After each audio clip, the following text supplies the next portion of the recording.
everybody. Thank you for joining me for another episode with Simply Susan, where we explore historical sewing, cooking, and living.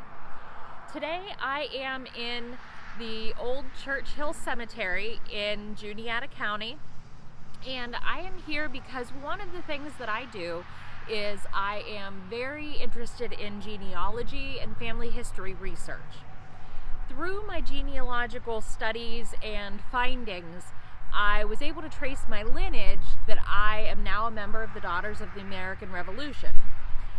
And through researching that lineage, you have to be able to document each person that ties you to your Revolutionary War patriot. One of the people that I needed to get information about was my second great-grandfather, William Mauger.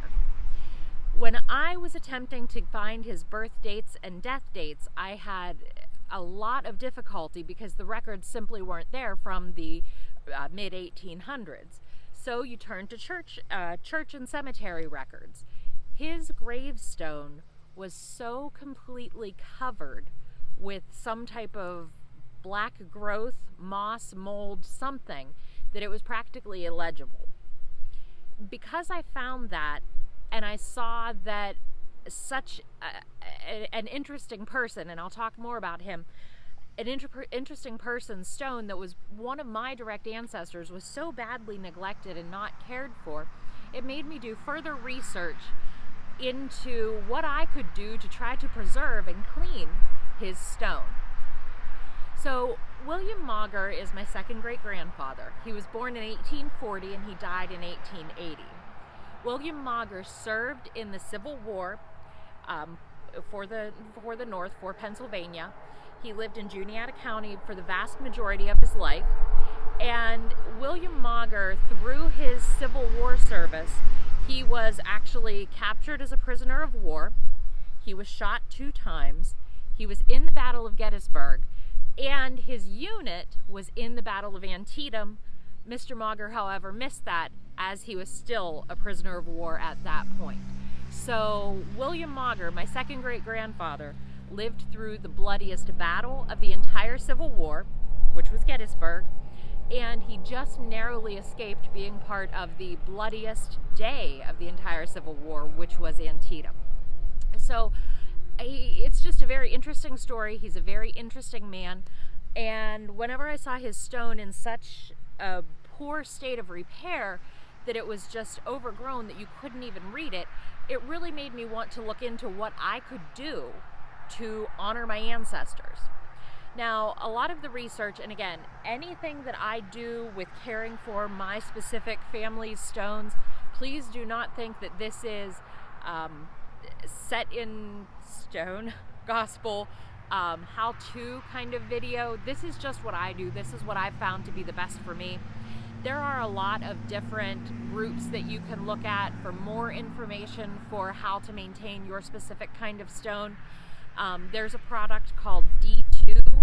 It's a biological cleaner that's supposed to be extremely gentle for the stone, extremely gentle for the environment, and it's what they actually use in Arlington, from what I've found. I did actually try that product, and I didn't think that I got great results, least of all for the cost-value outcome comparison. So I now use a product called Wet and Forget. Some people may disagree with that, some people may love it. I find that it works well for the stones, it's a lot more cost-effective, and I've been getting amazing results. So what I wanted to show you, the stone of William Mauger, that when I started this project was nearly completely just covered in a black growth. This is his stone today. So you can see it's bright white. The marble is just, I mean, it looks absolutely beautiful. There's a tiny little bit here where it just has not yet completely come off.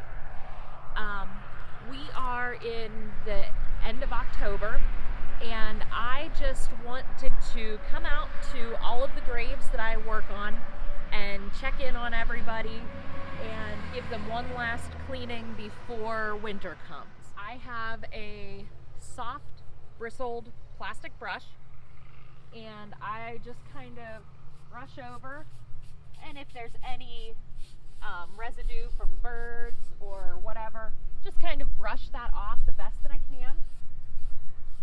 Birds, grass, what have you. And I just give them a gentle mist.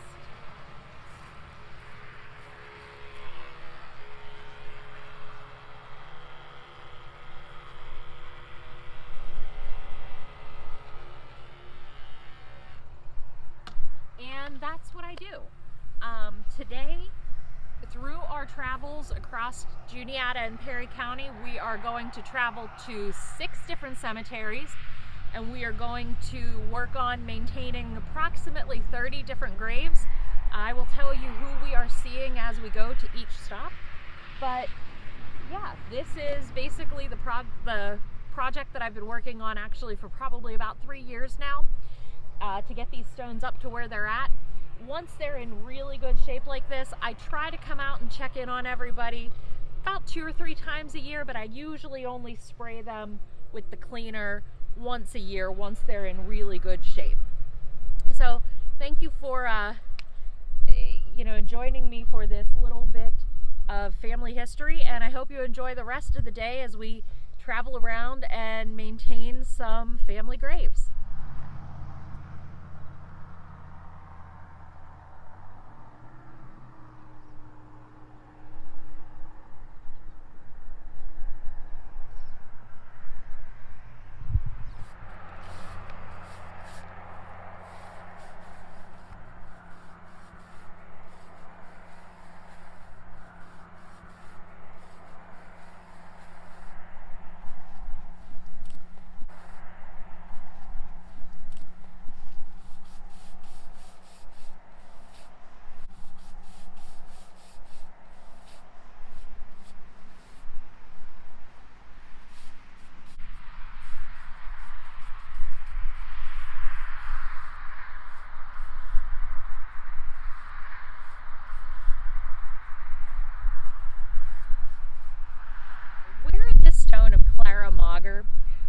I will post my exact relationship to her. She's a little bit more of a distant cousin line relation.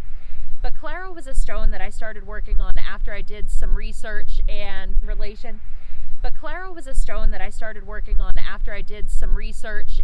found some newspaper articles about her particular story and her particular life. Clara died very young. Clara died when she was 20 years old. And it was documented in the newspaper articles. Newspapers back in the older days recorded a lot of articles and a lot of detail that would be really graphic and gruesome and kind of uncomfortable and unsettling to read. But at any rate, I found out that poor Clara here actually died as a result of a failed abortion attempt. And I just found that to be touching and sad, and I just found that to be one that I felt like I had to start working on her stone and taking care of her too. Just a lot of the people and a lot of the stones that I maintain definitely are my direct ancestors that are, the third great-grandparents, great-grandparents, etc. But a few of them that I maintain are also stones of people that would be forgotten through time, that didn't pass down anything, that didn't live long enough to have their own children that would be looking in on them.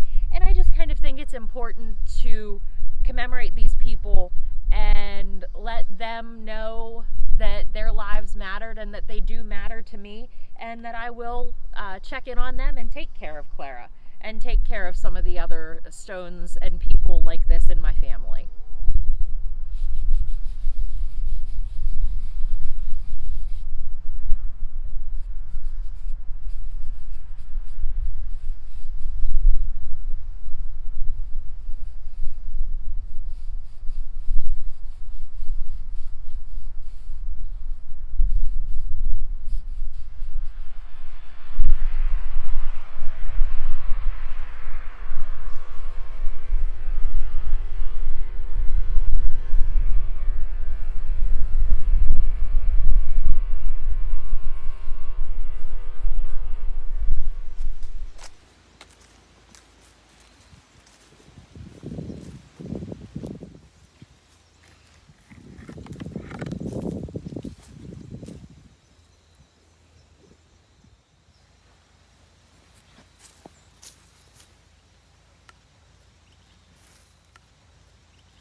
All of the photos that you just saw were of William and Amy Bassler at various stages of their lives. I don't know about you, but I think that I look quite a bit like my paternal grandmother, Amy. Another point that I just wanted to bring up briefly, when I go and work on any of these stones, I am doing the best that I know with what I have the resources to do. The cleaning product that I use indicates that it is non-bleach, non-acidic, and contains no phosphates. So I believe that it is one that is pretty safe for the stones as well as the environment. While I am not able to provide professional level services or reset stones that have fallen or are tilting, I still believe that I am at least doing something to honor my ancestors. I do not know if any of these individuals still have surviving family members that come and check in on them and visit their stones. I do know that many of the people have been gone for close to 50 years and some of them upwards of 200 years. So I feel that I may be one of the last few that are left that are checking in on some of these people and just, trying to take care of their final resting place.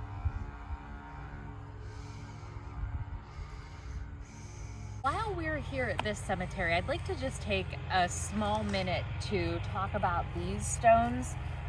This is Peter Bassler and his wife Eliza and some of their children. Peter is my second great grandfather, and he and his wife, I believe, had 7 children, and only 2 of them lived to adulthood. You can see there's a small stone here, William, who passed away when he was 10 years old. And then these 3 are the ones that I think that kind of impact me the most, and ones that I really spend a little bit of time with when I come out to visit. Catherine and David both died on December 22nd, 1863. And then little Sarah followed not far after on January 7th, 1864. So December 1863 to January 1864, they lost 3 children in the span of, 2 weeks? I have done extensive research trying to find anything I can about these 3 children, and I just can't find any of the evidence. The records for rural Pennsylvania in the mid-1860s, especially, right then in 1863 and 1864, we were in the middle of the Civil War, so some of the records just simply weren't there. I won't give up. I will keep looking. I would like to find as much as I can about this family, but these are just ones that are a little bit more special to me and that I like to spend a little bit of time with when I come out. So thank you for joining me on this quick journey across Juniata and a little bit of Perry County. Thank you for indulging me in listening to stories about my family and ways that I try to honor my ancestors. See you again soon.